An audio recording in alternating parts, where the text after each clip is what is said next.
Okay, I don't speak Portuguese, pouco espanhol, francés, not Portuguese. I speak very quickly. The best way to slow me down is to ask questions. So you should feel free to ask questions. I'll really be talking about 3 different papers that I'm going to combine into one talk. So that means if you fall asleep during the first one, you can wake up for the second one. We're starting over again. So we'll start over again twice. So let me give you a sense of what I'll be talking about. So how many people here have heard of Nash equilibrium? Okay, let me remind you anyway. So when game theorists look at a game, they try to analyze it in terms of what they call solution concepts. And the solution concept is meant to be a prediction of how the game will be played. And maybe the most famous solution concept is Nash equilibrium. So formally, a Nash equilibrium is what game theorists call a strategy profile. So it's one strategy for each player. A strategy just tells you what to do in every circumstance. So every player has a strategy, tells him what to do. And it's an equilibrium if no player can do better by changing to a different strategy. So the assumption is, okay, suppose everybody else keeps doing what they were doing. I know what they're doing. Can I do better if I change to something else? If nobody can do better, it's an equilibrium. It's a stable situation. So technically, it's a fixed point for the mathematicians in the audience. You can prove that Nash equilibrium exists by applying a standard fixed point theorem. But it's a steady state of play. So the idea of Nash equilibrium has been applied to evolution. That says, it's not now the players are species and it's an equilibrium if no species can do better by changing its strategy. So you can imagine, should I hunt more or not? Should I hide here? So everybody has a strategy, and over time they get into a stable state. That's an equilibrium, right? So often Nash equilibrium gives insight, particularly in biological situations. It's turned out to be very useful, but and the other piece of good news is that Nash proved in his thesis, actually, that every finite game has a Nash equilibrium, so it always exists. Although, in general, you have to randomize to get equilibrium. I'll give you examples. That's the good news. But the bad news is, and this is well known, a long time before I came on the scene, in many games of interest, Nash equilibrium gives, let me say, I don't want to say the wrong answer. I don't know what it means to be a right answer or wrong answer. It certainly gives what seems to be an unreasonable answer, and it certainly does not predict what people actually do. But it's worse than that. People actually do much better than the smart economists who are playing in Nash equilibrium. So I should stress that being in a Nash equilibrium is not necessarily a happy situation. Equilibrium just says you can't do better if you change to something else, but you might not like it, right? So I'll give you examples later. But so in general, Nash equilibrium doesn't predict what people do, doesn't give very good outcomes. And here are some problems with Nash equilibrium. The assumption is in a Nash equilibrium that I can't do better even knowing what you're going to do. But if we're only playing a game once and we've never met before, how do I know what you're going to do? Why should I play a Nash equilibrium? I have no idea what you're doing. Now, there are games with multiple equilibria, what are called coordination games. So if you drive, it's good that either everybody drives on the left side or everybody drives on the right side.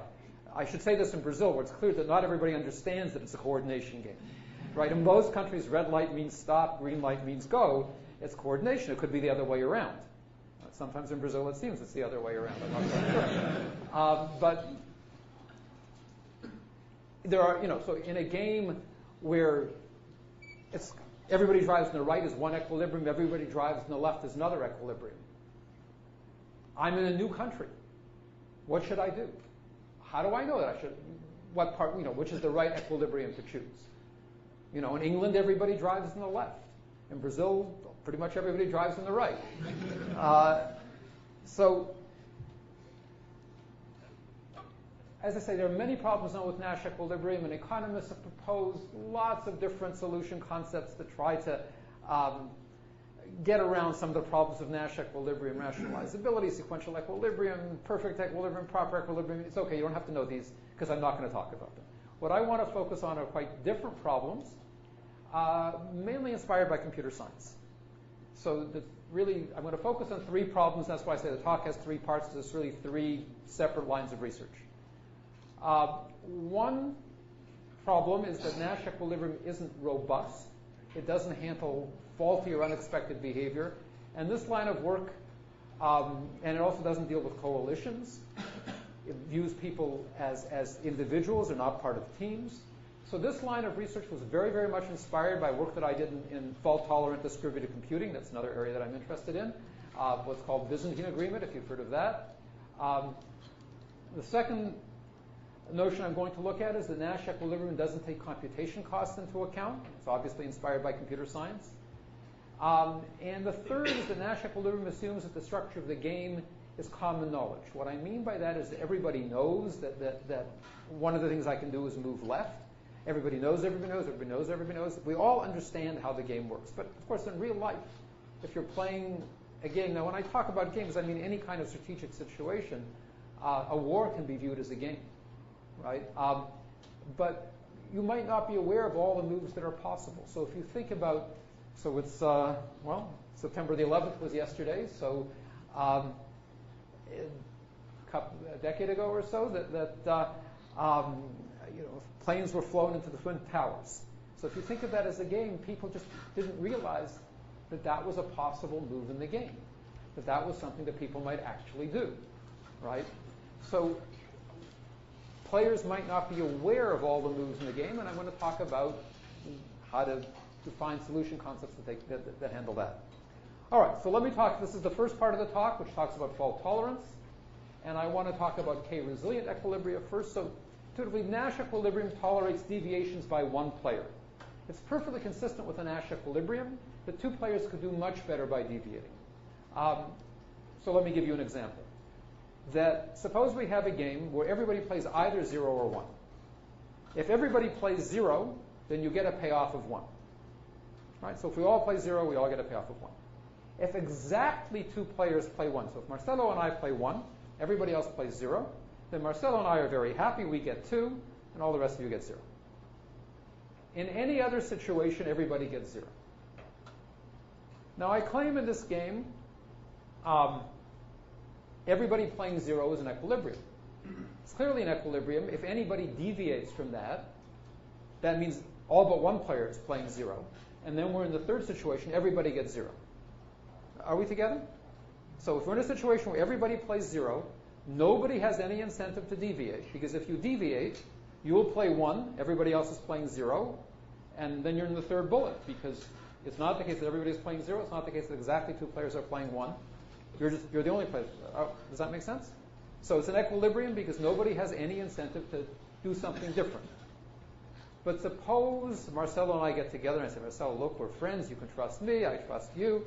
If we both deviate and we both play 1, then we're in the second bullet, we're very happy. We get 2, all the rest of you get 0. I don't care that you get 0, I want 2, right? So although everybody playing 0 is a Nash equilibrium, it's not what we call too resilient. It doesn't tolerate a deviation by a coalition of size 2. Now it turns out the idea of K-resilience is very old. Bob Alman, who actually won a Nobel Prize not too long ago, in 1959, before most of you were born probably, in 1959 he introduced the notion of what he called strong equilibrium. A strong equilibrium is resilient for all K. So certainly the idea of being K-resilient is not new. But after he introduced it, if you look in the literature since 1959, so we're talking about, 55 years ago, you'll find maybe 2 or 3 papers on strong equilibrium. Nobody was interested in it. And Alman's famous. He won a Nobel Prize, so it's not that nobody saw his paper. My guess is, sociologically, economists are not very interested in solution concepts where you can't prove that they necessarily exist. The nice thing about Nash equilibrium is the Nash proved that every finite game, that can be extended, but sort of every reasonable game has a Nash equilibrium. But even if you only require 2 resilient equilibrium, it's not hard to show that there are games where there don't exist any 2 resilient equilibrium.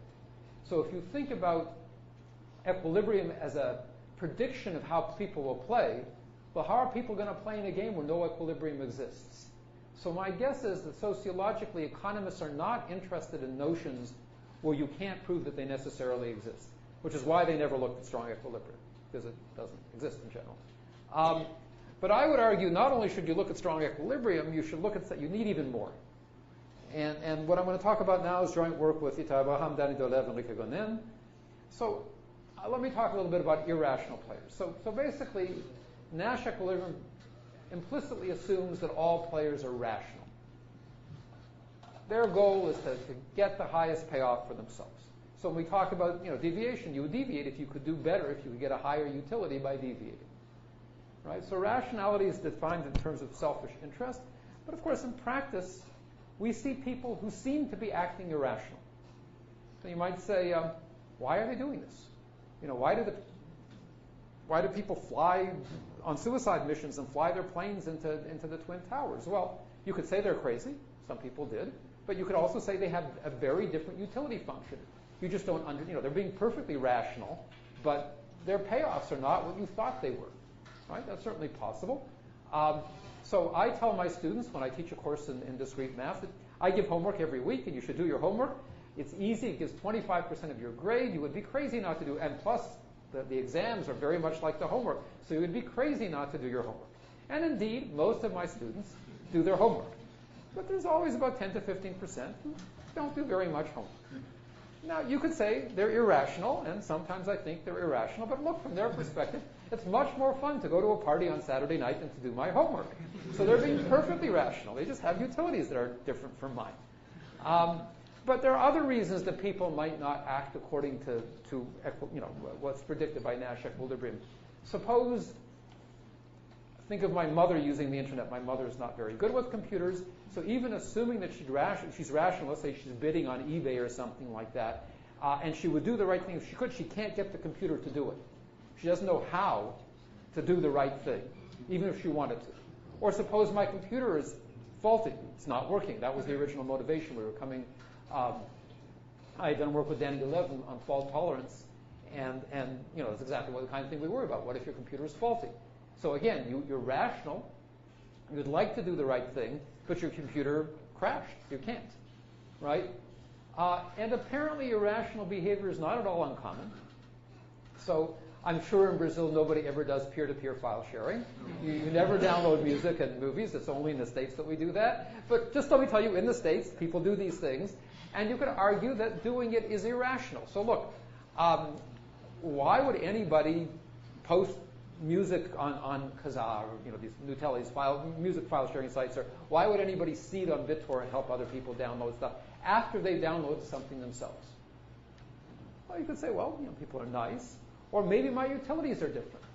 All that music you downloaded, that came from me, right? And that makes me feel good, right? So maybe we just don't understand people's utilities. So I would like to say, let me just give you an example to make it clear how this differs from resilience. So consider a group of N bargaining agents, again, all of us. And all we're trying to do is decide whether to stay and bargain, or should I just give up and go home, right? Should I take you seriously and stay and really bargain? So if everybody stays and bargains, we all get a payoff of 2. That's the best possible. It's clearly a Nash equilibrium. Everybody stays and bargains. If anybody goes home, then everybody who goes home gets 1. But the people who stay get 0. Does that make sense? If everybody stays, we all get 2. But if even one person goes home, then all the people who go home get 1 and everybody else gets 0. Okay, I claim this game. There are 2 equilibria. What are the 2 equilibria? Somebody raise a hand or something. 2 equilibria, yes. Everybody goes home is 1 equilibrium. What's the other equilibrium? Everybody stays. Can you see that? So clearly, if everybody stays, you have no incentive to go home. You get 2 if you stay. You get 1 if you go home. It's clear what's called Pareto dominance, the best possible payoff. They get 2. So everybody stays is clearly an equilibrium. Everybody goes home is clearly an equilibrium. If everybody goes home, you'd be stupid to stay. You get 0 if you stay. Right? Is that clear? So 2 equilibria. The equilibrium where everybody stays is K resilient for all K. No coalition can do better by deviating. Right? If Marcelo and I get together, Marcelo Renata and I, Marcelo Renata Alfredo and I, it doesn't matter how many people get together. If we're all going to stay, nobody does better by going home. Right? So the equilibrium where everybody stays is K resilient for all K. But now suppose you're talking about 1,000 people. Right? How many people would stay? Raise your hands if you would stay. So clearly the problem with the equilibrium where everybody stays is it's very fragile. It's not robust. Because all it takes is one person to go, oh, my kid's sick. I'm not feeling well. It looks like a religion. Like if everybody believes in yes, the yes. Messiah will come. But Yeah. And if we don't all believe, the Messiah won't come. But now all it takes is one person who doesn't believe. You were just pretending to believe. Yeah. So my point is that in this example, I hope it's clear that probably a lot of people would go home because they don't count on everybody else staying, even though that's the best thing to do, right? So the equilibrium where everybody stays is highly resilient. It tolerates coalitions, but it's not robust. And we're interested in robust equilibrium. I claim to game theorists, they believe me even, that if you're looking at large games, let's say played on the web, robustness is important. Right? Because you might not understand the utilities of other people. Computers might be down. Lots of reasons. You want robustness. So we have a formal definition. I'm going to say a protocol is T-immune if the payoffs of the good agents are not affected by the actions of up to T other agents. So I have an equilibrium. It's immune if what other people does not affect my payoff. Right? So clearly everybody going home is very robust. It's T-immune for all T, because I get my one no matter what you do. Does that make sense? So for those of you who know about Byzantine agreement, this came from Byzantine agreement. If you don't know it, don't worry about it. So Nash equilibrium, so I'm going to be interested in what are called KT robust equilibrium, KT robust protocols. A KT robust protocol tolerates coalitions of size k, so I want to be able to handle coalitions because I think that's important. And typically I want to think of k as relatively small. So it's fairly easy to think of 3 or 4 people or 3 or 4 companies as colluding. It's hard to imagine that you can get coalitions of size 100. It's just, practically it's hard to do. And I'm also interested in T immunity. And again, typically I want to think of T as fairly small. I want to be, or at least a fraction. What T should be typically is going to be 1% or 2%, a fraction of it. I want to allow a certain number of people to be weird, irrational, have faulty computers, whatever. So Nash equilibrium is just 1-0 robustness. It's the very special case where k is 1 and t is 0. And in general, KT robust equilibria don't exist, but they can be obtained with the help of mediators. So let me talk about mediators. So consider an auction where people don't want to bid publicly. Right? Why might this happen? This happens all the time in the business world. If you're auctioning, for example, the rights to drill for oil offshore, a company like Exxon might not want to reveal how much it's willing to pay for the right to drill offshore, right? Because that says something about their business strategy. They don't want their competitors to know how much they're willing to bid. Or, their geologists explore the territory, and they don't want their competitors to know, what their geologists discovered. So people don't want to reveal their bids. They want to have private bidding. And of course, that would be easy to do if you had a mediator, a trusted third party. Everybody just sends their bid to the trusted third party. The trusted third party says, okay, the highest bidder was Renata. Auction's over, go home, Renata won. And the question is, can we get rid of the mediator? So suppose you don't have anybody you can trust. So you'd like to do an auction. You'd like it to be private. But and as I say, it would be easy if you had a trusted third party. Everybody just tells the third party their bid. Third party promises not to reveal anything. But suppose you don't have a trusted third party. So it turns out this question has arisen both in economics and computer science. And it arose independently more or less at the same time. It arose in the late 80s, 88, 89, are the first published papers. So in economics, if you Google cheap talk, you will discover there's lots of papers on cheap talk. So the idea is that can we achieve an equilibrium without the mediator just by talking amongst ourselves? It's called cheap talk because if I say, look, Renata, I promise that I won't reveal anything, but then I reveal it, It's cheap talk. You can't do anything. It's done, right? So there's no judge to say, you revealed something, you promised not to reveal it, you get a fine. Right? So that's the idea in economics. And in computer science, there's work on what's called multi-party computation that goes back also to the late 80s. Now, it's interesting that both of these lines of work were initiated by very famous people. So Roger Myerson, for example, is an economist who won the Nobel Prize a couple of years ago, so certainly quite well known. Silvio Micali and Shafi Goldwasser, the Goldwasser-Micali there, just won the Turing Award, so they're very well-known computer scientists. So these are quite well-known lines of work in both fields. Now, implementation means something slightly different in two fields. So economists were very worried about Nash equilibrium. So the idea was, if you could get a Nash equilibrium with a trusted third party, could you get the same equilibrium without the trusted third party? That's what it meant to implement a mediator. And the computer science, they were working in not a model of equilibrium and rational players. They were working in the model I want to call the good guy, bad guy model. This came from work in fault tolerance and Byzantine agreement, that there were some bad players who would lie and cheat and steal, and everybody else was good.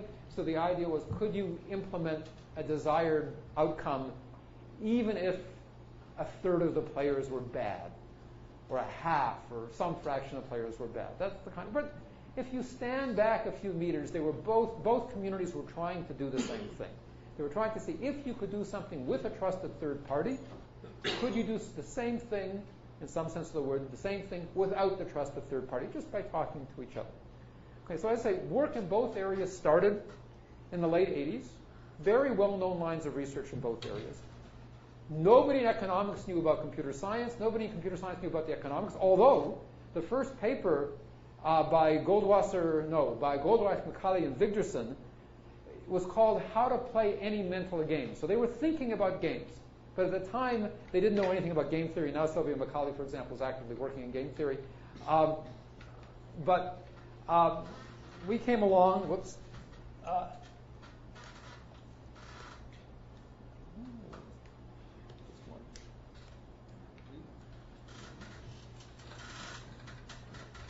Time out.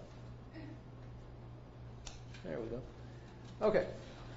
So we came along around 2006, so about 17 or 18 years after the kind of research started, and said, wait a minute, both communities are doing the same thing, and we generalized both notions using KT robust equilibria.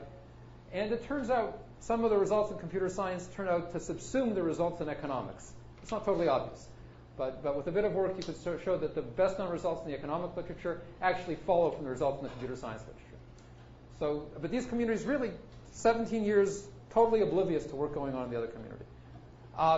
So let me give you a flavor of the kinds of results that we proved. I won't give the theorems because I'm going to go on to the second part of the talk after that. So we show that if n is greater than 3k plus 3t, so again, remember, k and t are two parameters.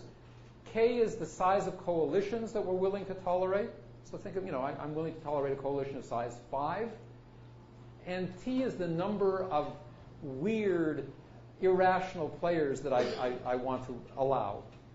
So the result says if n is greater than 3k plus 3t, if you can do something with the mediator, so if you have a KT robust strategy with the mediator, so with the mediator you can tolerate coalitions of size k and you can tolerate up to t weird players.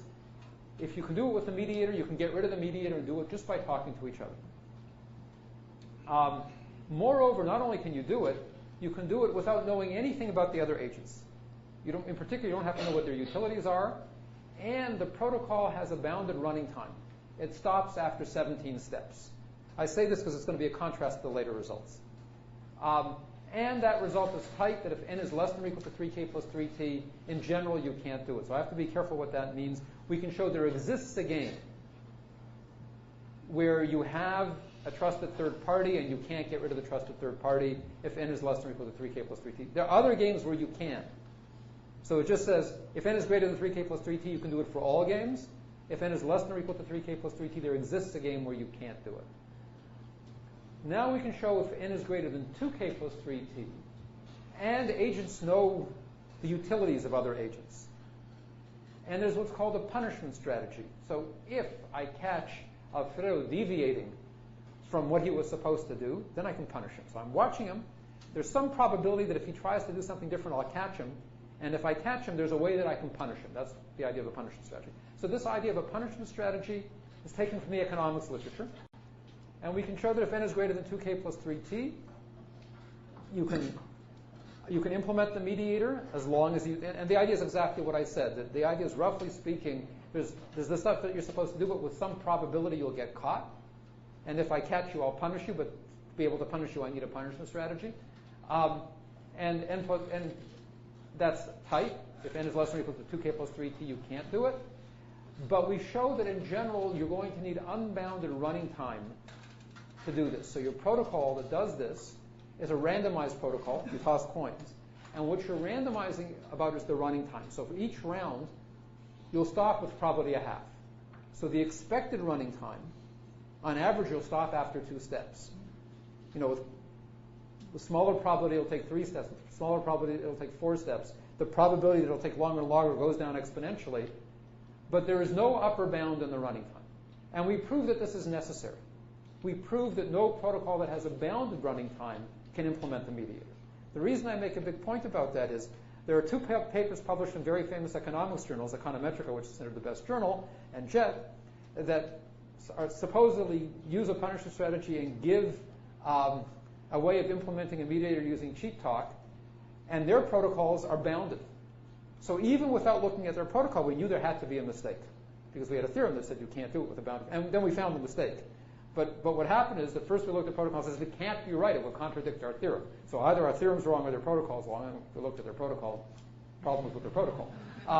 And they agreed. I mean, we've talked to the authors. Then we have another result that says, up to now I've been assuming point-to-point communication. Suppose you had a broadcast facility. So instead of me sending a message directly to Fabio, and another one directly to Renata, another one directly to Marcelo, I could broadcast a message. And then if I can do that, then I can implement a mediator, or epsilon implement as a small probability of error. If n is greater than 2k plus 2t. And then if I assume all the assumptions about cryptography, that agents are polynomially bounded, and I have good cryptography techniques, the one-way functions. If you don't know about these things, don't worry about it. PKI is a public key infrastructure. So if I have the whole setup of cryptography, then I can implement, or epsilon implement a mediator, even if n is, as long as n is greater than k plus t. So basically for any n that's bigger than the number of deviators and irrational players. My point here is not that you should memorize these results, but notice how the results vary depending on standard assumptions in computer science and economics. So this assumption of a punishment strategy, that came from economics. Point-to-point versus broadcast, that's a standard issue in computer science. We often, what's the power of broadcast? There are papers with the title saying, what's the power of broadcasting? Cryptography, public key infrastructures, that's computer science. So when I give this talk to game theorists, I say, you guys need to learn some computer science. This is quite relevant to the kinds of things you're looking at. So I think the bottom line here is this is really work at the intersection of computer science and game theory, but really distributed computing and cryptography in game theory, those parts of computer science. I say that because the next parts are going to be different parts of computer science. And I want to argue that both are important here, and also that game theory really needs to take the idea of coalitions and robustness quite seriously. I think if you're looking at large games played on the web, robustness becomes a big deal. Now, it turns out that game theorists now are starting to look at robustness, but they have different notions. There are many ways you can be robust. But this idea of fault tolerance is new for game theory. Okay. New part of the talk. So if you found the last part boring, I get another chance to, everything is different now. It's okay if you didn't understand the last few slides because I'm starting over again. All right. Let me talk about computation. So this part is joint work with Raphael Pass. I'm sorry, question. By the way, you should feel free to interrupt with questions. So questions on the last part? Okay. Just shout out if you have a question. So suppose you're given an n-bit number, a big number, and we're going to play a little game. And I say, look, you have to guess if the number is prime or not. And here are the payoffs. If you guess right, you get $10. That's good. If you guess wrong, you lose $10. That's not so good. But if you play it safe and just pass, I'll give you $1 anyway. Okay? Now, this game has exactly one Nash equilibrium. It's a one-player game. The only Nash equilibrium is to give the right answer. Why is that the obvious Nash equilibrium? Because if you weren't giving the right answer, you should change your strategy to give the right answer. Now you laugh. Well, you should laugh. I mean, because obviously what's wrong here is most people won't play if I give you a 200-bit number and say, okay, now is it prime? You'll look at it and say, I have work to do. Give me my dollar, right? That you're not going to play the Nash equilibrium. Why not? Well, obviously because it takes a long time to figure out if the number is prime. So those of you, there is a polynomial time algorithm for primality testing. I know that. But I suspect that most of you don't have that algorithm implemented on your computers. So that if I came up to you on the street and said, is this 200-digit number a prime number? Even though there's a polynomial time algorithm, probably you'll take your dollar, right? You might apply some very simple tests. You might see if it's an even number. Even numbers aren't prime. There are some simple tests to see if the number is a multiple of 3. So maybe you'll spend 2 or 3 minutes trying some simple tests. But if the simple tests don't work, you'll say, okay, just give me a dollar.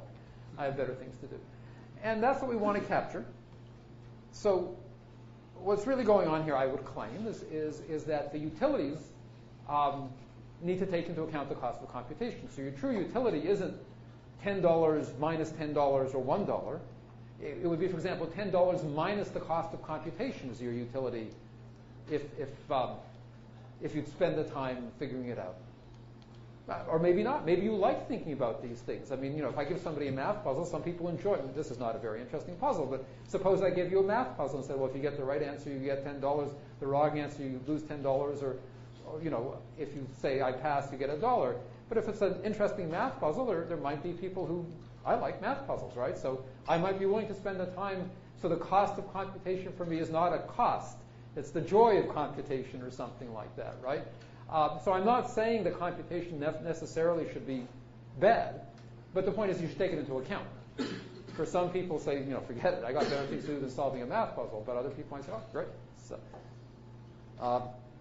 So the idea of making computation cost part of the equilibrium really goes back to Aria Rubinstein, and what he did formally is he modeled the computation by using finite automata. I'm assuming that most of you have heard of finite automata. It doesn't matter if you haven't really. It's just a model of computation. But the point is that an automaton has a certain number of states, and the way he modeled the cost of computation was he said, I'm going to charge you for the number of states in your automaton. So basically, when you're confronted with a problem, you'll choose an automaton to play for you. The automaton will, so to speak, get the input of the problem, will compute an answer. What you do is you'll give the automaton's answer, but I'm also going to charge you for the number of states in the automaton. So you might prefer to choose a simpler automaton that has fewer states, but maybe doesn't necessarily give the right answer, to using a very big automaton that has lots of states that necessarily gives the right answer, but it's too expensive. Right. So we have a more general framework. This is Raphael Pasternak. So let me give you a sense of our framework. So formally, we were looking at what game theorists call Bayesian games. Now, in Bayesian games, every player has what's called a type. A type is just private information. So your salary might be your type. Or the standard game where the starters were called signaling games, where you're either lazy or a hard worker. Now, your type is whether you're lazy or a hard worker. You know your type. Let's assume that you're honest with yourself. Okay, I admit it, I'm a lazy guy. The employer doesn't know your type. But what the employer knows is a distribution over type. So typically what's assumed is that there's some distribution, commonly known distribution over types. So if you choose a player at random, let's say with probably 1/3 they're hardworking, with probably 2/3 they're lazy. Okay?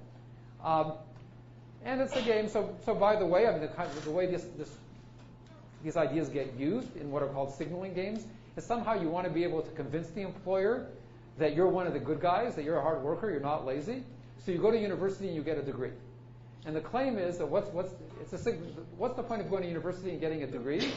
It's a signaling game. It's a way of showing the employer that you must be a hard worker to get the degree. It doesn't matter what you did in university. It's totally irrelevant. It's just, the degree is just a signal that you're a hard worker. And that's why you go to a good university, because we know that in some universities the degree doesn't mean very much. So you want to go to USP, and it's a meaningful degree, and to convince the employer you're a good worker. But what you learned is irrelevant. So it's okay if you got a degree in art, let's say, if art is known to be, well, you have to sort of think of something where it's known to be hard work, even if it's irrelevant to what your employer is interested in. So that's the kind of thing that game theorists look at. Those are what are called signaling games, but that's, your type. So it's assumed that Each agent knows the distribution over types. Now, agents choose a Turing machine to play for them. Again, I'm assuming most of you know what Turing machines are, but if not, don't worry about it. Just a model of computation. But the point is that associated with each Turing machine, and think of the type as the input to the Turing machine. So you have a Turing machine, you give it a type, it does some computation on that type, and the output is what you do in the game. Okay? And let's assume the Turing machine halts. So I'm going to associate with every Turing machine and type the complexity of the Turing machine on that type. Now, the way you should think about this is the complexity could be the running time. How long does the Turing machine take to get the answer? It could be the space used by the Turing machine. It could be the amount of randomization the Turing machine does. We allow the Turing machines to toss coins, but I might charge you for tossing coins because tossing coins is cognitively difficult. People don't like to toss coins. I might charge you, I might say, look, let me recommend a particular Turing machine. If you use that, that's free. But if you switch to a different Turing machine, that's expensive. So this is modeling search cost, looking around to find a better way of doing something. It's expensive to find a better way of doing it. The old way is free. To find a new way, that's expensive. So we can model a lot of things using this complexity function. And now the key point is that your utility, so typically in Bayesian games, utility depends on, I'll give up on that one more time, now that I've learned how to do it. No, I've done it. My foot, when I wandered. Okay, so your utility in a Bayesian game typically depends on the profile of types. So again, in a standard Bayesian game, the utility of the employer depends on the type of the person that he hires. The utility depends on the output, whether or not you hire somebody. But in our case, the utility also depends on the complexities. So the idea is, how many people here have heard of the game of Jeopardy? A TV show where they had the computer playing Jeopardy? So think of Jeopardy. What I want to model here is the trade-off between choosing an approach to give an answer that's quick and dirty. So, you press the buzzer quickly, but you might give the wrong answer, versus thinking a bit longer, then you'll get the right answer. But of course, by the time you get the right answer, the other person has already pressed the buzzer, right? Right, so in Jeopardy, for those who don't know, there are people competing, and there's a question. You have to press the buzzer if you have the answer, but if you don't give the right answer, the next person gets to go, right? So you want to press the buzzer first, but you also want the right answer. So now we want to trade off having a fast algorithm that might be wrong versus an algorithm that's correct but slower. Now notice the reason but my utility doesn't just depend on the algorithm that I use, it depends on the algorithm that you use. Right, because I don't care whether my algorithm is fast or slow. I just want it to be faster than your algorithm. So if you're going to choose a slow algorithm, I can choose a slower algorithm, right?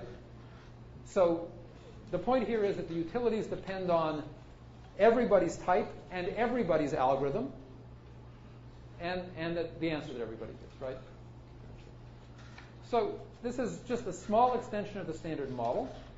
And the good news that it allows us to capture what I would argue are lots of important features. So in the primality testing game, it'll explain why with a large input you'll pass. Because just make the cost of computation enough that it's not worth it to you for the extra $9 to spend a long time thinking. You have better things to do with your life. We can capture the overhead and switching strategies, why people don't bother switching to something new. You say, look, they're being perfectly rational. Even if there's something new out there that's better, there's a cost to switching to something new. I'm always the last person to get the latest technological gizmo because I want everybody else to figure out how it works, and I don't want to be the one that's first. There's a cost. And we can explain some experimentally observed results. I'll give you some examples. In fact, let me give you an example now. So how many people have not heard of Prisoner's Dilemma? Okay, let me explain Prisoner's Dilemma. So Prisoner's Dilemma is this game over here, so let me explain it. So it's a game where you might have heard of it with, maybe it has a different name in Portuguese. Does somebody know what's Prisoner's Dilemma in Portuguese? It's the same. Okay. Well, you have two actions. You can either cooperate or defect. That's C or D. Each player can either. The story is we have two prisoners. They're captured by a sheriff who says, look, if you rat on the other guy, if you give evidence that will allow me to convict the other guy, then you'll get a light penalty and he'll get a heavy penalty. You're very happy with that. You never liked him anyway.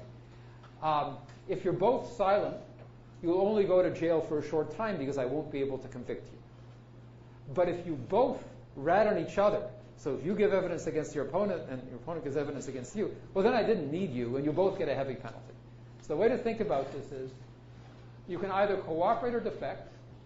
If you both cooperate, you get a payoff of 3 each. This is like saying nothing. If I cooperate and my partner defects, so if I say nothing, but my partner gives evidence, then I get a terrible payoff, -5. I go to jail for a long time, and he gets +5. He doesn't go to jail. He gets to dig up the money that we buried. He's very happy. Similarly, if I don't cooperate, if I defect, and he cooperates, I get 5 and he gets -5. Right? It's just symmetric. Finally, if we both defect, then we both get -1. Okay, why is this game interesting? Well, the thing to notice is that defection dominates cooperation. Whatever the other guy does, you're better by defecting. Let's do that carefully. So suppose Renata cooperates. Okay, she's the column player, she cooperates. Well, then if I cooperate, we'll both get 3. But if I defect, I'll get 5. She'll get -5. I don't care, but I get 5. 5 is better than 3. Suppose Renata defects. Well, if I cooperate, if I'm stupid and I cooperate, if she defects, I get -5. That's horrible. If I defect, I get -1. So no matter what Renata does, it's better for me to defect than to cooperate. Do you see that? I mean, that's what the table says. On the other hand, if we both defect, we both get -1, whereas if we both cooperate, we both get 3. So both cooperating is good if we can get there. The point is that from my perspective, if I'm selfish, if I'm rational in the standard economic sense of the word rational, I say, it doesn't matter what you're doing. Whatever you're doing, I'm better if I defect than if I cooperate. Right? But if we both think that way and we both defect, then we get in this bad situation. Now, the reason that people are interested, economists are interested in prisoner's dilemma, is that many real-life situations can be viewed as a prisoner's dilemma. But they might argue, well, actually, they're actually repeated prisoner's dilemmas. So if you think about, you're negotiating with somebody, maybe you can get an advantage on one particular contract by defecting and sending a bad product, right? You agree to pay me $10,000, and I'll send you something that's not so good, and I don't care, I already got my $10,000, you can't do anything. But if it's a repeated game, we're doing this over and over again, I might say, well, maybe I should cooperate now, because if I defect, he won't play with me again, right? So the economists would predict that in a one-shot game, you should defect. That's what they say, because that's rational. No matter what the other person's doing, you should defect. In practice, people don't defect that much. I mean, there's a lot of cooperation. And they say, particularly, what about if you're playing a repeated game? So what happens if you play Prisoner's Dilemma 1,000 times? Now you might say, well, okay, if I want to play 1,000 times, maybe I should cooperate a little bit, right? Because cooperation is good. I convinced my partner, convinced Fabio that cooperation, that's a good thing. Let's both cooperate. We'll be good. Well, the trouble is, you can show that the only equilibrium in finitely repeated prisoner's dilemma is to always defect. And you can prove this by a backward induction argument. So let's look at suppose we're playing prisoner's dilemma 1,000 times. Let's look at the last step, the 1,000th step.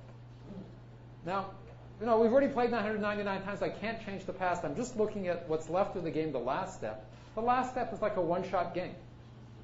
Defection dominates cooperation. Do you see that? I mean, it doesn't matter what happened in the past, but now we're just playing the game once. It was supposed to be 1,000 times, but now we've already played the first 199. So the last time, it's like we're playing the game once. That's all.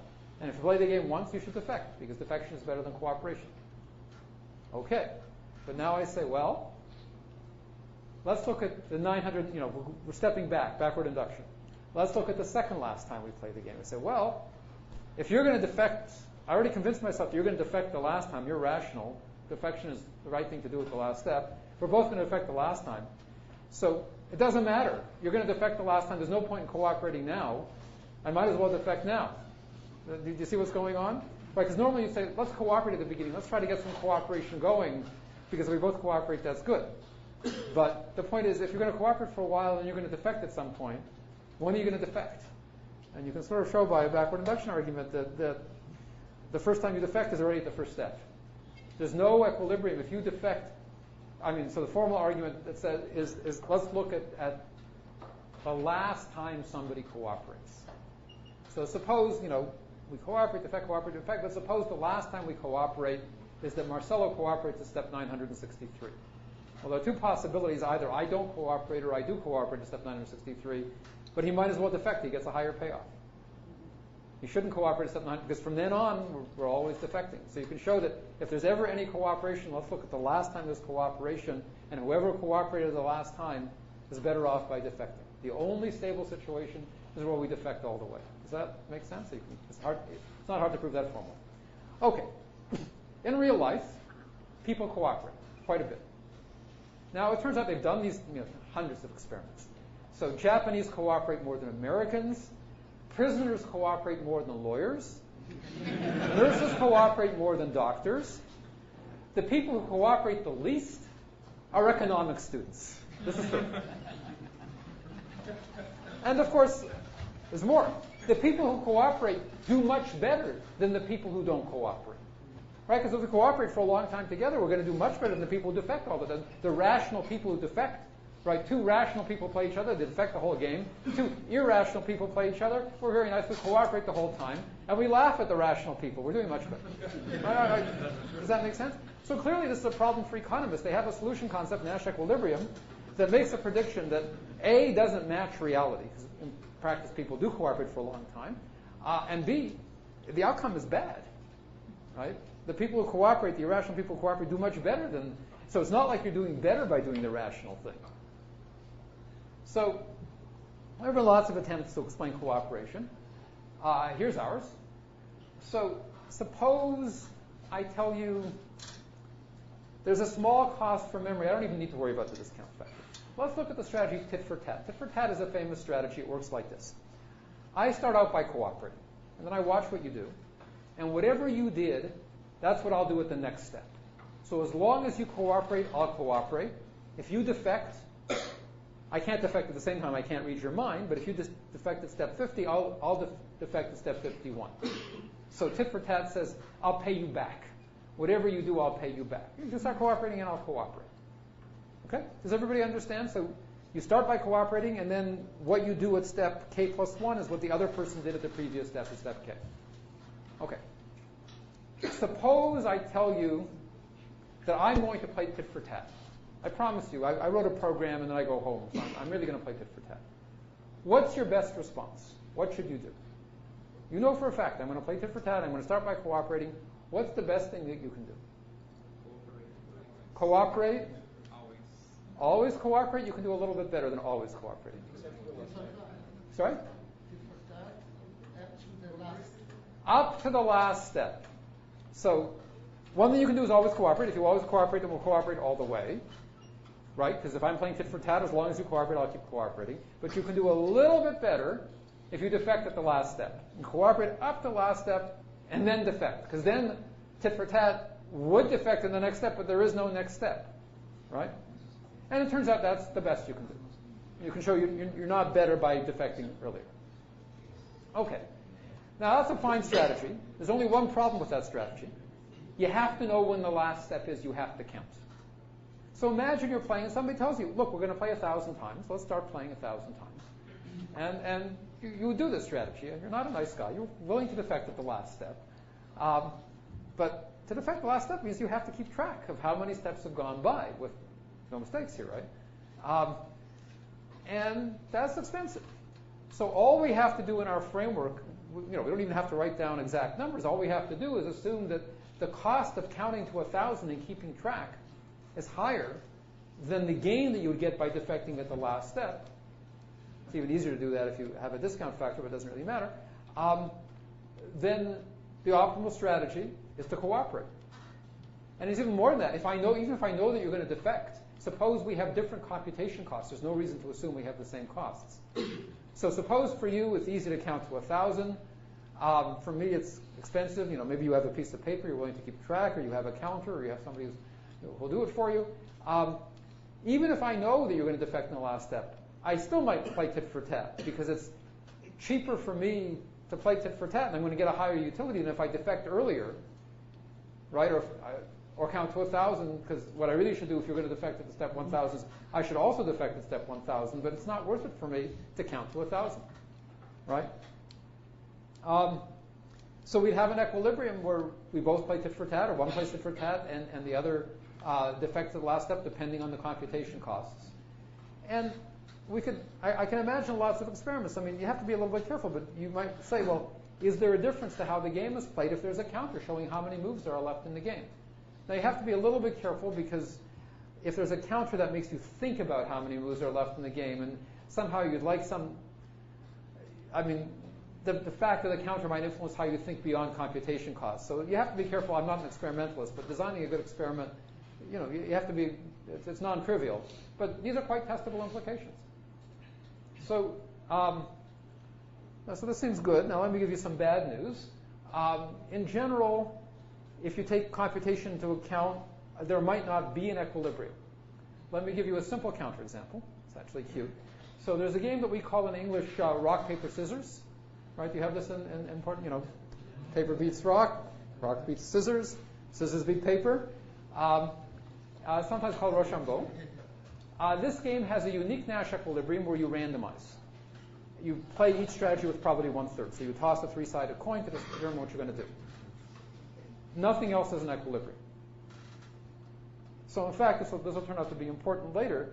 So suppose I play a strategy where I put, let's say, probability 1/2 on rock and probability 1/4 on paper and scissors. What's the best response? So in general, what's the best response to a strategy? Exactly. You play the best response to whatever I'm putting the highest probability on. So if I put probability 1/2 on rock and probability 1/4 on paper and scissors, the best response is to play paper. That's the best response to rock. It's not necessarily unique. There might be more than one best response, but there's always a best response that's deterministic, where you play the best response to whatever I'm putting the highest probability on. Now, why is that relevant? So I'm going to claim that suppose I change things a little bit and I say, okay, I charge you for randomizing. And this is actually cognitively realistic. People don't like to randomize. They find it hard to do. They're not very good at it. There are lots of examples to show that people aren't very good at randomizing. So suppose I tell you deterministic strategies are free, and randomized strategies cost epsilon. Epsilon is greater than 0. I don't care how small epsilon is. So what I mean by that is, for example, if I play rock and you play scissors, so I win, instead of getting a payoff of 1, I get 1 minus epsilon. If I randomize and end up playing scissors and you play rock, so instead of losing and I get -1, I get -1 minus epsilon. So if you randomize, I'll charge you epsilon, and otherwise I'll use the standard payoffs. 1 if you win, 0 if it's a draw, -1 if you lose. Does that make sense? Yeah? Okay. So I claim that game has no Nash equilibrium. Let me prove it. So the first step is to observe, which we already did. No matter what you do, even if you randomize, I have a best response that's a pure strategy, that's a deterministic strategy. It's always a best response to play the best response to whatever you're putting the highest probability on. If you put equal probability on two things, I can take any convex combination. So if you play rock with probability 1/2 and paper with probability 1/2, so the best response to rock is paper, the best response to paper is scissors. So I can just randomize between paper and scissors. And that's the best response. So in general, I always play the best response to what you're putting the highest probability on, but if there are ties, then I can take any convex. So if you play 1/3, 1/3, 1/3, 1/3 rock, 1/3 paper, 1/3 scissors, anything is the best response. No matter what I do, I get the same payoff of 0 if I didn't charge for computation, for randomization. But if I charge for randomization, if I do charge for randomization, then it's better to play just rock than to randomize because I'm charging epsilon for randomization. So that says if I charge epsilon for randomization, in an equilibrium, I will never randomize. Because if I can always do I can always do strictly better actually by not randomizing. Because whatever you're doing, I have a best response to that that doesn't involve randomization, and that saves me the epsilon. So that says in an equilibrium we can't be randomizing, and it's clear in rock, paper, scissors, no equilibrium where we don't randomize. If you play rock for sure, then I should play paper for sure, in which case you should play scissors for sure. There's no stable situation where we're not randomizing. So, look, to a game theorist, rock, paper, scissors is a trivial game, right? They just say, 1/3, 1/3, 1/3, that's the end of the story. It's called a saddle. It turns out, you can Google this, You can buy a book on Amazon that talks about winning strategies in rock, paper, scissors. So if a game theorist wrote that book, it would be one paragraph long, but apparently it's more than one paragraph long. There are world championships in rock, paper, scissors. You can check this on the web. So obviously, even though there might not be a Nash equilibrium, people, there's something to be said here, and taking computation into account should cause us to rethink things. Let me make one other comment. So it turns out that really the reason we don't get a Nash equilibrium here is because of the randomization.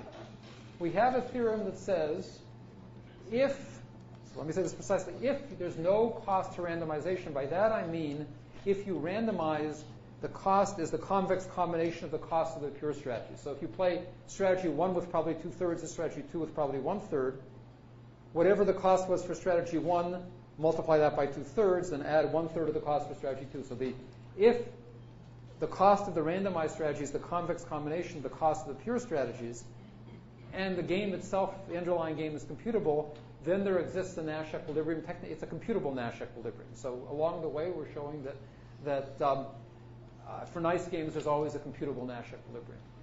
Make all of this precise. So I have a bunch of slides here on how we can use these ideas to redefine security and multi-party computation. Let me skip that and get to the third part of the talk, which is awareness. So again, this is the final third. You can forget the first two. If you fell asleep, now's the time to wake up again, at least to see if this is interesting. So this is actually joint work with Leandro Rego. Leandro is now at Recife. He was my student. Another Brazilian at Cornell. He graduated. Now he's a professor at the University of Recife, Pernambuco. But this was his thesis. So, as I said at the beginning of the talk, standard game theory models assume that the structure of the game is common knowledge among the players. So, in particular, I mean the possible moves in the set of players is common knowledge.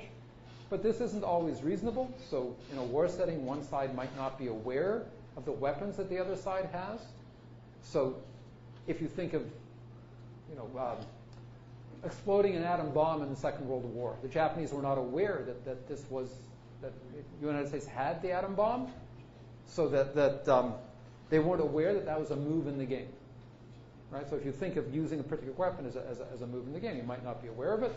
In a financial market, an investor might not be aware of new innovation. So the interesting thing is I gave this talk for the first time before the financial meltdown in 2008 that involved what were called credit default swaps. I don't know what they are in Portuguese, but I can assure you that I had no idea what a credit default swap was before the financial meltdown, and neither did most people, including the regulators who were supposed to regulate these things.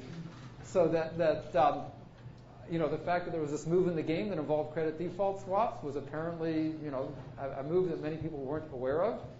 In auctions in a large network, you might not be aware of who the bidders are and how many bidders there are. So there's lots of games where you don't know important features of the game. So let me give you a simple example. So in this game, it's a two-player game. It's called the game tree. Alice can either play down or across. If she plays across, then it's Bob's move. Bob can play down or across, and then the game ends. Okay, and these numbers here are the payoffs. So if Alice plays across and Bob plays down, then Alice gets 2 and Bob gets 3. And that's the best possible payoff. Is that okay? Okay. So this game has one equilibrium is where Alice plays across and Bob plays down. Perfectly good equilibrium. It's not unique. But suppose Alice is not aware that Bob can play down. That is, from her perspective, the game looks like this.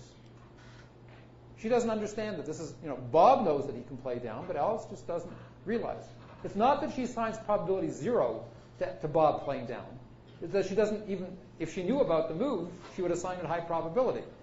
But she's just not aware of the move. It's not on her radar screen. That's what I mean by is not aware. So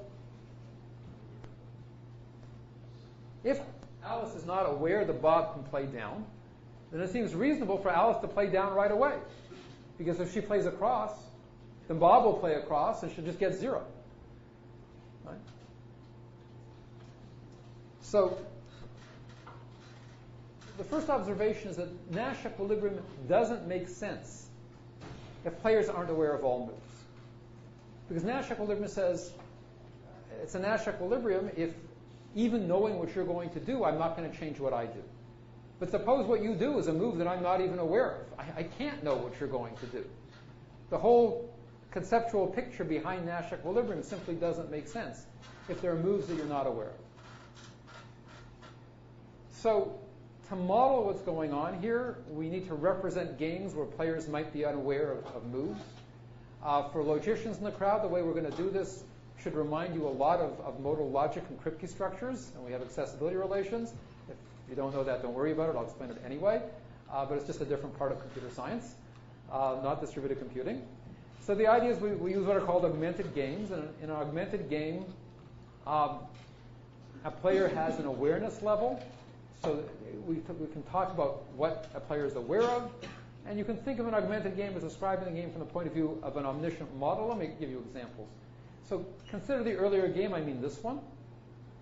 So try to remember that picture. So, Yeah. don't you have the cost of becoming aware? We could have a cost of being, in fact, that's a very interesting, we do talk about things like that, but not in the next 20 minutes, I don't think.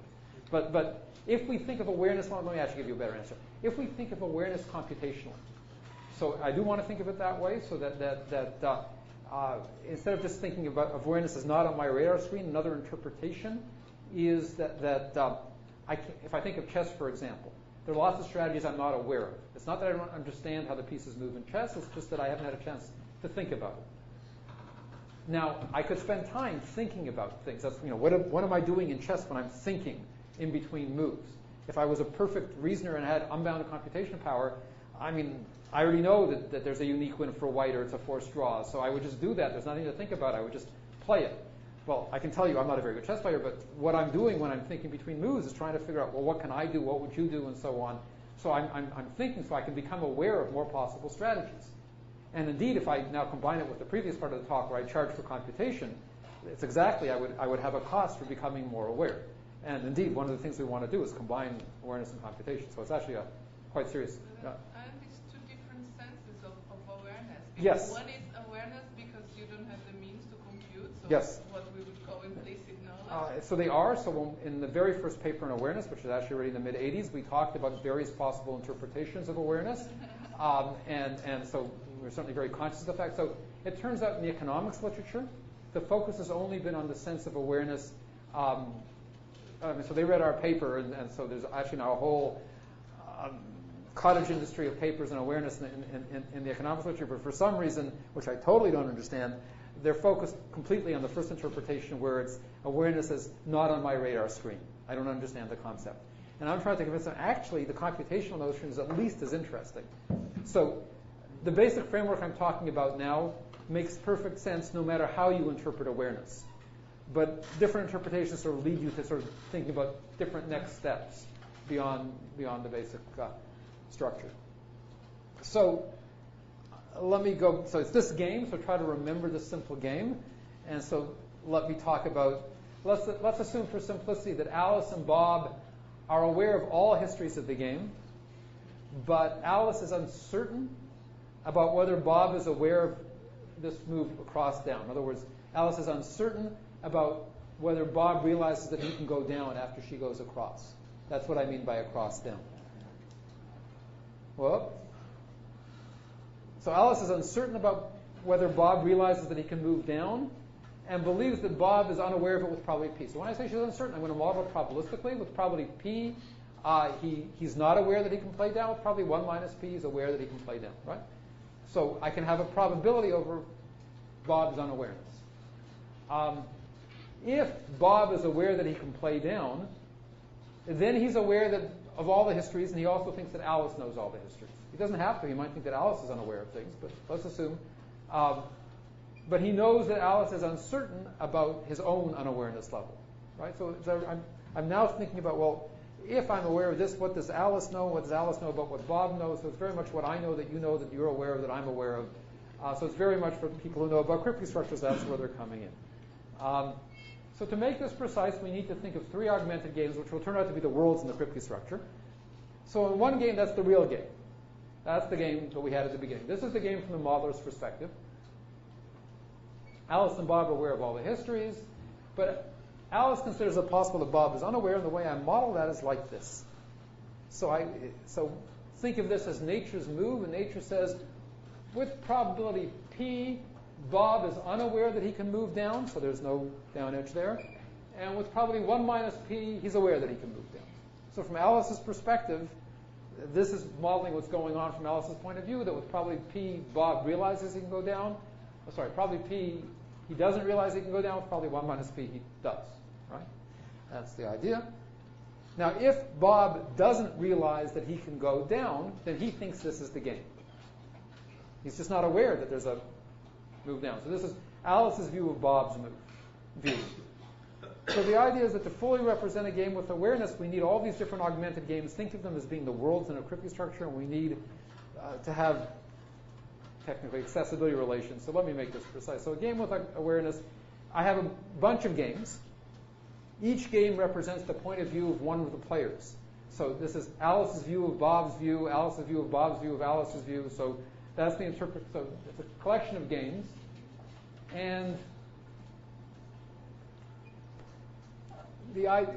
one of them is going to be a special game that's the modeler's view of the game. For those of you who think about cryptic structures, this is like the actual world. And this, for those of you who know about cryptic structures, is the accessibility relation. It says, look, suppose in fact we're in this game, gamma plus, and we're at history h. That means we've reached this point in the game. The history is just where you are in the game, because the game is a tree. So it's a path. It's a prefix of a path in the tree. Well, if you're at this point in the game, you think that you're in this game, and you're in one of the. So I is what game theorists call an information set. It's a set of histories.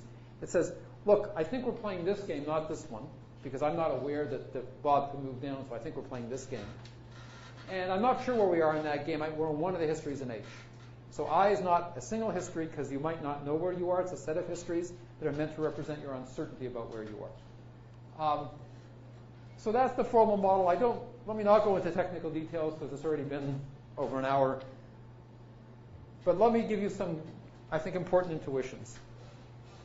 So when you're playing a game, so suppose I'm smart. I know the actual game we're playing, but I think Marcelo isn't aware of certain moves.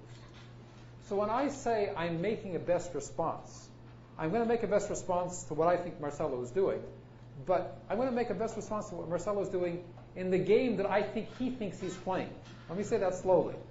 But I'm going to claim that's the right thing to do, right? I know we're playing this game where Marcelo can defect. So let me give you some background. And so in fact, one application of awareness has been to repeated prisoner's dilemma, where they've looked at a player, suppose with very small probability, Alice doesn't realize that she can defect. She's just not aware of that move. Now, in fact, let's say in fact she is, but suppose everybody thinks with very small probability she's not aware. Also, and we're going to play prisoner's dilemma 1,000 times, if any of us defects, then Alice will realize, I can defect too. So what are we going to do? Alice is going to cooperate. She's going to pretend, although we all think it's a low probability event, she's going to pretend that she's not aware that she can defect. And all the rest of us are going to go along with the pretense that we'll all cooperate. Happily, we prefer to cooperate, because it's actually an equilibrium, for those who know about it, it's even a sequential equilibrium, to cooperate up until towards the end of the game. You defect some steps before the end of the game. The number of steps before the end of the game depends on the probability that you think Alice is not aware of defection, but it's independent of the length of the game. So this says that if you have a game where there's a very small probability that one of the players doesn't realize that she can defect, but she'll realize it as soon as if you ever defect, and she'll say, oh, well, I can do that too, then you can get cooperation for a long time, right? But the point is, once you have this lack of awareness, you also need to think about strategic implications. For example, if I defect, will Alice realize that she can also defect? Maybe not. Maybe she'll see me defect and say, well, he can defect, but I can't defect just because he can defect. Maybe if after I defect 3 or 4 times, she'll say, wait a minute, he's already defected. Maybe I should check to see if I can defect too, right? So we can model all of these things in our framework. They're different. They're different games, right? In one case, Alice realizes that she can defect as soon as you defect. In another case, she realizes it only after you defect it 2 or 3 times. In another case, you might never realize it at all. And these are just different games, right? So the framework allows you to model not just what you're aware of, but how your awareness changes over time dynamically, right? That's all being captured in this framework. And your uncertainty about that. I might not be certain about how your awareness will change. But the point is that in a standard game, a strategy describes what a player will do technically in every information set, in every situation. Well, I can't talk about strategies in games of awareness because I can't tell you what I would do if I discovered a move that I wasn't aware of. I can't think of that. So intuitively, a strategy is something you have at the beginning of the game. It doesn't make sense for me to have at the beginning of the game a strategy that tells me what I would do if I were to discover that, oh, I can defect. I didn't realize that at first. It's not meaningful. I can't have such a strategy. If I had a strategy that say, this is what I would do if I were to discover I could defect, I would know about defection, right? So we can't have that. And what we have instead is what we call local strategies. One strategy corresponding to every game you think is possible. So if I think we're playing game 1, here's my strategy for game 1. When I discover, oh, I'm wrong, we're not playing game 1, we're actually playing a game where I can defect, I throw out my strategy for game 1, I come up with a new strategy for game 2. But I didn't have that strategy at the beginning, right? So in general, we were going to associate with every game and every player a strategy for that player in that game, and we have what we call a generalized Nash equilibrium, where everybody's simultaneously, it's a collection of strategies, one strategy for each player in each game. So it's a big collection of strategies, possibly even a countable collection of strategies, infinite but countable. Each player, it's an equilibrium if everybody's playing a best response to what everybody else is doing in the game so each player I is making a best response to every other player J in the game that I thinks J thinks he's playing. Right? You think about that, that's the right thing. I shouldn't make a best response to what Jay is doing in this game because I don't think he's playing this game. I think that, Fabio doesn't understand he can move down. So maybe if he understood he could move down, he would move down, but I don't think he understands that. So I should make a best response to what Fabio is doing in the game that I think Fabio is actually playing.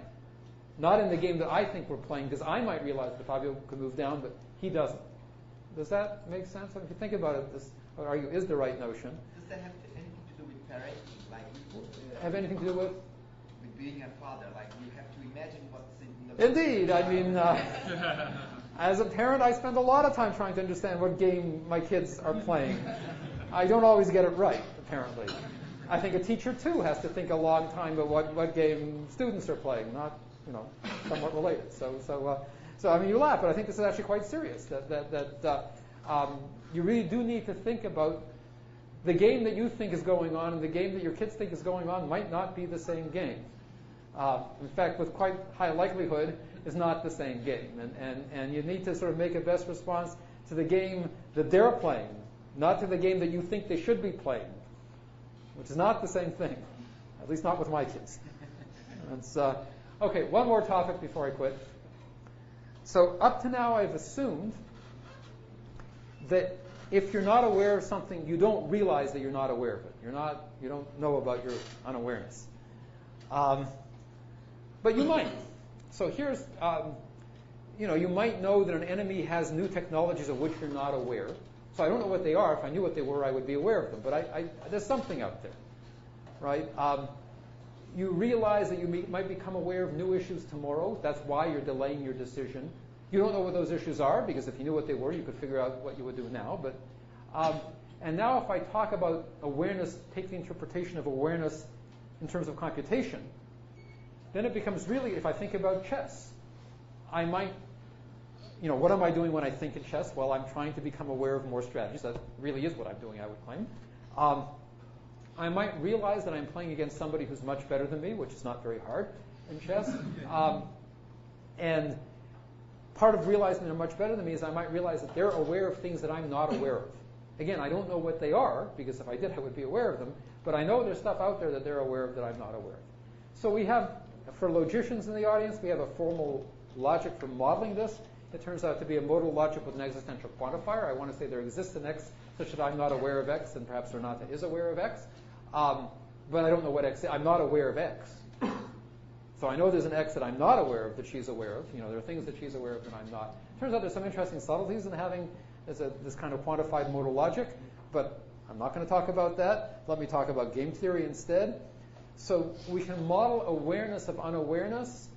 The idea, roughly speaking, is that if I is aware that J can make a move at a history H that I is not aware of, I models that by having what we call a virtual move. So I don't understand what the move is, but I want to represent, sort of a dotted line there saying, there's some move here you can make, I don't understand what it is, but I'm going to associate with that move a payoff. And the best way to think about this is actually the way computer algorithms play chess. So that what these computer algorithms do, they explore the game tree up to a certain level. They don't have the computational power to, they might go up to depth 5, and maybe they explore some paths down to depth 7 or depth 8, depending on the computational power. You understand what I mean? They're exploring the game tree. And then they come to a point where, okay, I've run out of computational resources. I can't explore any further. And they look at the board position that they get to at the end of that exploration, and they try to assign it a value. So what makes for a good chess program? A large part of a good chess program is being able to evaluate a board position and assign it a good value. So you can think of this as that our formal model does the same kind of thing. We put in a virtual move, and then we estimate the effect of that virtual move. That's like assigning a value to that game after that move, even though I don't understand the move. And in chess, that's what's going on. I don't understand what you can do after the board position. I haven't explored the game tree beyond that. But nevertheless, I'm going to assign it a value. So it's like assigning a value to the moves you can make. So we were very much inspired by chess algorithms when constructing this model. And we were able to show in this model again, we can talk about generalized Nash equilibrium, and we can prove that it exists, which is not trivial because even though the underlying game is finite, these games with awareness and unawareness can be infinite games. And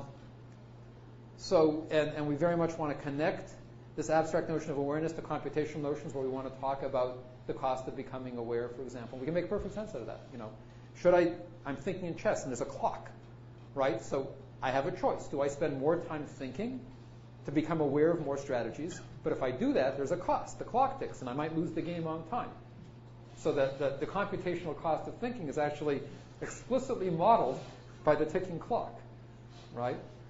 And I know I've talked to chess experts. They'll deliberately make a move that, if their opponent is short of time, rather than, they'll make a move that puts them into the game and makes it very complicated, hard to analyze, because they're strategically taking into account the fact that their opponent is computationally limited, is running out of time, right? Rather than making a move that might look better, but, if there weren't time considerations, they prefer to make a move that leads to a more complicated position, right? So this really happens. All right, there's tons of work in the econ literature on awareness now. It's a hot topic, but let me just stop because I can see it's 11:25. So I've talked about three solution concepts for dealing with fault tolerance. That was the first third. Lack of computation, that was the middle third. And lack of awareness, that was the last third.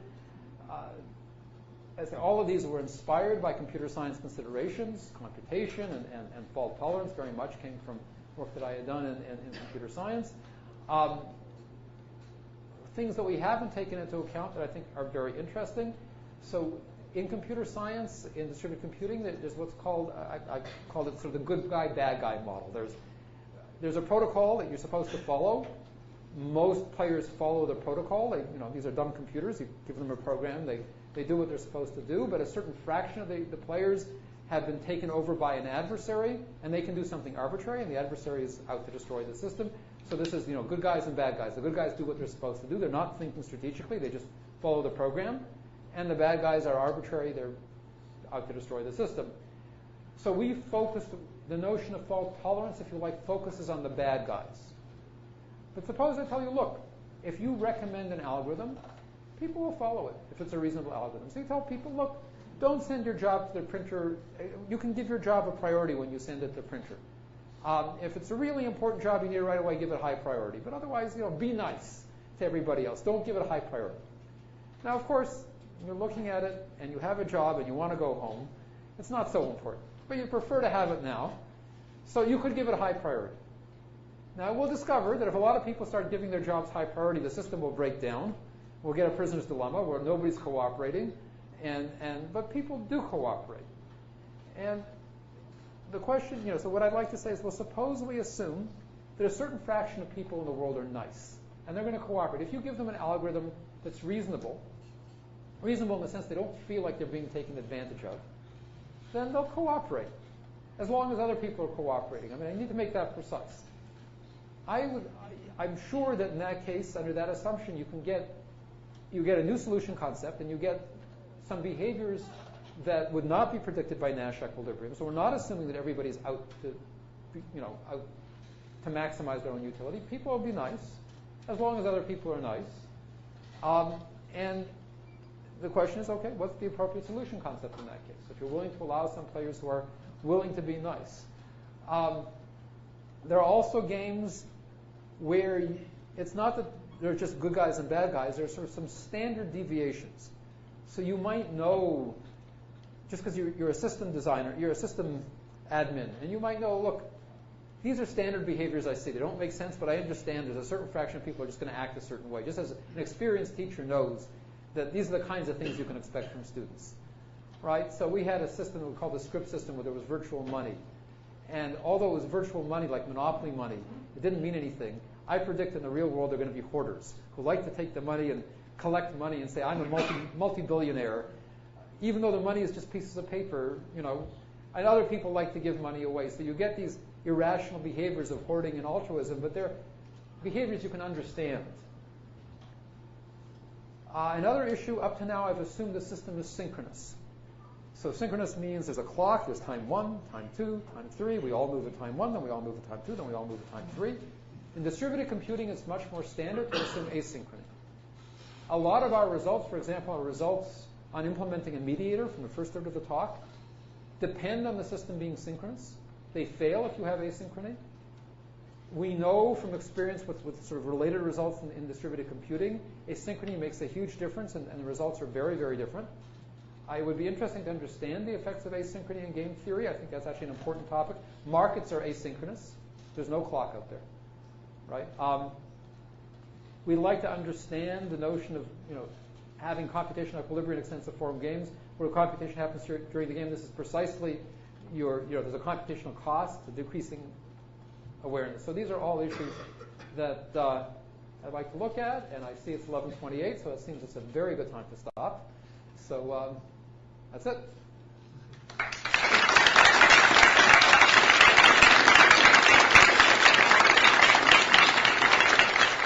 Questions?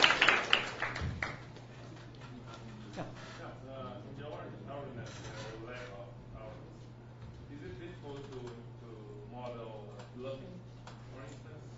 Well, bluffing doesn't have to do with awareness. So I would claim bluffing is a matter of low probability. So if I think of a poker game, and I might pretend that I have a very strong hand when I don't. Now there, it's not that you don't understand the concept of a strong hand. It's a question of what probability will you assign to me. So I mean, standard game theory can already model that. So the point is that this is not lack of awareness. Lack of awareness would be you don't even understand the notion of a strong hand, not that you assign it low or high probability. I was thinking in like Churchill did in Second World War that was high impact. Yeah. So there, that he didn't want the Germans to know that he could intercept the conversations. So it would be lack of awareness. So it's a question of whether you want to model that as a low probability event or lack of awareness. It would be lack of awareness if it didn't occur to the Germans that the British, they felt the system was so strong that it didn't even occur to them. It wasn't even a move in the game that you could break the system. And in that case, that would be lack of awareness, no problem. We could model that. And Churchill would say, well, look, my point is that if I moved people or if I sent up bombers to stop them, then they would sort of realize that I must be aware. They would assign that positive probability. So we can certainly model that. So if you choose to model that as lack of awareness, which is not silly in that case, but somehow modeling as lack of awareness means the Germans are saying it didn't even occur to them that it could be broken because it was such a strong system that just wasn't a possible move. And then, absolutely.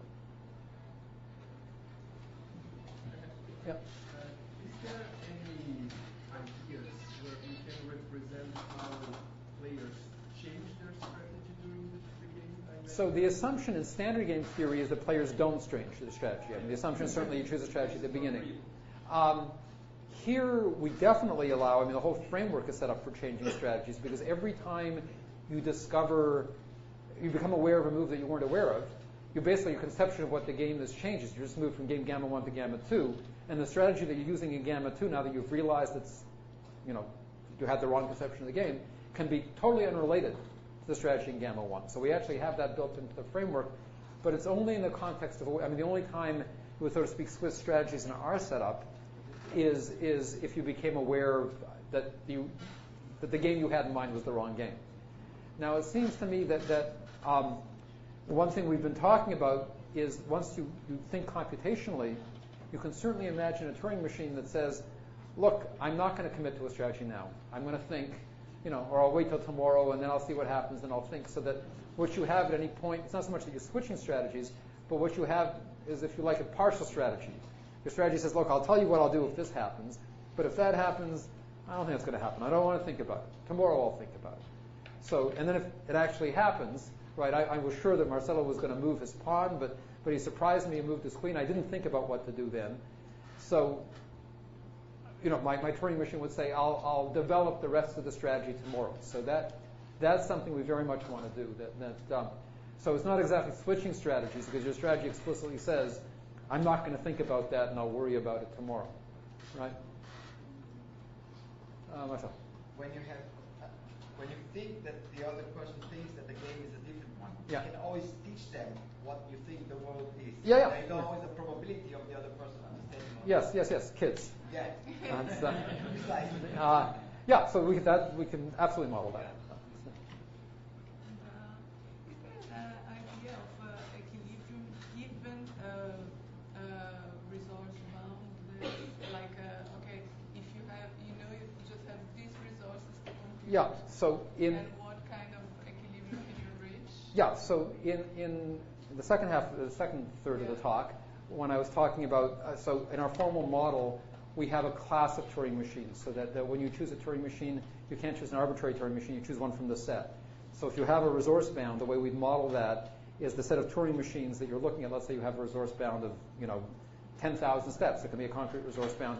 You only look at Turing machines that go for 10,000 steps, and whatever, that's your choice. The moves you can make is to choose a Turing machine in that set.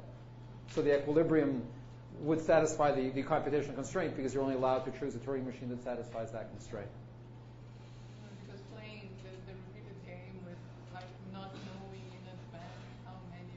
Yeah, so that getting a good model there is tricky. We haven't totally solved that. More questions? Fabio. When you're talking about computational cost and awareness, you're not talking about learning the behavior of other players or introducing probabilities and beliefs of how they think, and maybe could be a cost to have that. So we've been thinking hard about that, and that turns out to be tricky. So in our basic model, we were assuming that all the probabilities came for free, and all the options came for free. So we were looking at a normal form game, where it's just a one-shot game, and somehow I said, look, you have this set of machines to choose from. Where did it come from? I don't know. You were given this set of machines. And you have beliefs about the other player. Where did it come from? I don't know. You have beliefs. But now in practice, you might want to think exactly what you said, that first of all, over time you update your beliefs, and there's a cost to computing beliefs. So one of the things that I've been thinking about, and I don't feel like I have a good answer, is how do we model fuzzy beliefs in some sense? So you might say that, look, one way of modeling the thinking process, at the beginning you only have fuzzy beliefs, and to sharpen the beliefs, speaking informally, that takes some computation. So you could think of modeling your beliefs as a set of probability measures, and there's a cost to decreasing the set. That if you thought more, maybe you could decrease the set. It might work. I mean, so or do we want to allow? I have a belief, but I'm not very confident in it. So somehow you might want to put confidence on belief. So it's still an open question to me, but it seems quite clear to me. So I'm agreeing with you, at least to say that, look, computation is expensive, and part of the computation should be computing your beliefs. And our basic model did not capture that. We actually even have a paragraph saying our basic model doesn't capture this. So we understood the problem. But getting a good model where somehow you can charge for computing beliefs, I don't have a good answer yet, but I think it's an important question. So I agree with the question. I wish I had a better answer. Yeah. I understand the model, it is predicated in knowing what the game is. At least the modeler knows. The modeler knows, but not the players. Yeah. Now, there are actual games in which nobody knows the rules. Yeah, so you could, I mean, somehow it's... I mean, Yeah, in yeah. the financial market, Yeah. there are some people that get a lot of knowledge of providing strategies in which they're prepared for a new move to appear. Yeah, and so yeah. on. So if you like, for us, the modeler is a fiction. I mean, there might not really be a modeler, and nothing really changes in our basic framework if you just took the well, I take it back. So we were assuming there's a true underlying game, but it's a very small, and that's the modeler's game. But it's a very small change, and there have been other models proposed, so it's a very small change to just say, okay, there's no modeler, there's no true underlying game. All we have is different views on what the game is, which might change over time. It's really a very small change in the model. So there's nothing in the model that really hinges on the fact that there's a true game. And I agree with you that certainly the Wild West of financial markets, it's not clear what the game is, and it's not clear there's anybody who really understands what the game is. Who would be the modeler, right? Because certainly, the regulators in 2008 did not understand the game. But it's quite, so there's people who were smarter than the regulators, but did they understand the whole game? Not clear. Not clear. But still, there are strategies for dealing with that. Yeah, so you can say that, I want to take a kind of strategy that sort of hedges, there's what are called, prequential strategies sort of try to take into account, with climate change. I don't know what's going to happen, but I want to sort of be prepared. I agree that, and we should be able to model that. More questions? Going once, going twice. Okay, the talk is sold.